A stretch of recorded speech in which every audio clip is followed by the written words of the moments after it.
Neti cha Simon. Wanyi muganda wange. Gwero ya wabakazi bwe tuyina wano mu Uganda. Si Uganda yokka. Ye taata. Ensi yonna. Ensi yonna. Kaakati nina ekibuuzo kintakuza omutwe buli lunaku. Kyekiriwa. Gwolowooza abafumbo bandifunye service emirundi emeka mu wiiki?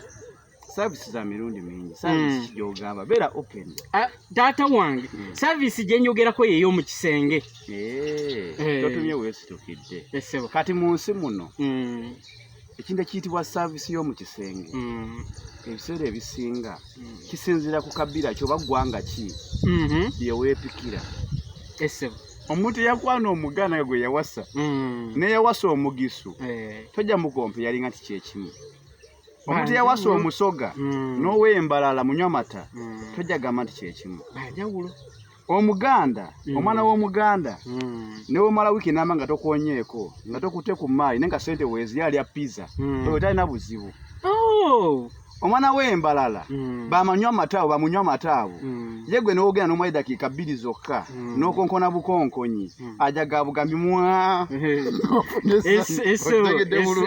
sagadde oseke nnyo kubanga wengenda ate owalalamu tulina omwana w'embaale omwana w'omugisi oyo si wiiki wabula buli lunaku breakfast weggwa olina okumwebaza lanchi weggwa olina omwebaza sapa ekiro togenda kwebaka bwebasi okyali ku ekyo ne mu matumbi budde olina okakasa oyo omwana w'embaale kati ate kyavudde awo tulina omwana w'omusoga oyo omwana w'omusoga olina okakasa nga buli kadde olina okulya omulondo olye emmwanyi kubanga kyekiwato ekyoyo olina okakasa nti amazima togenda zanyira mu kikolwa.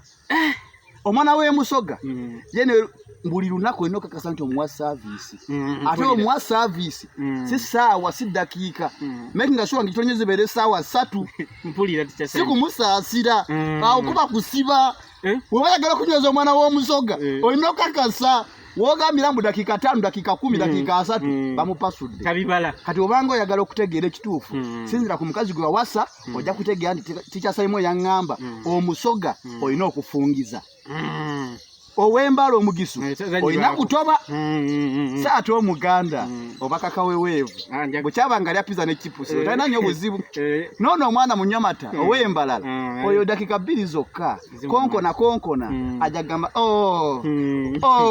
nfuulira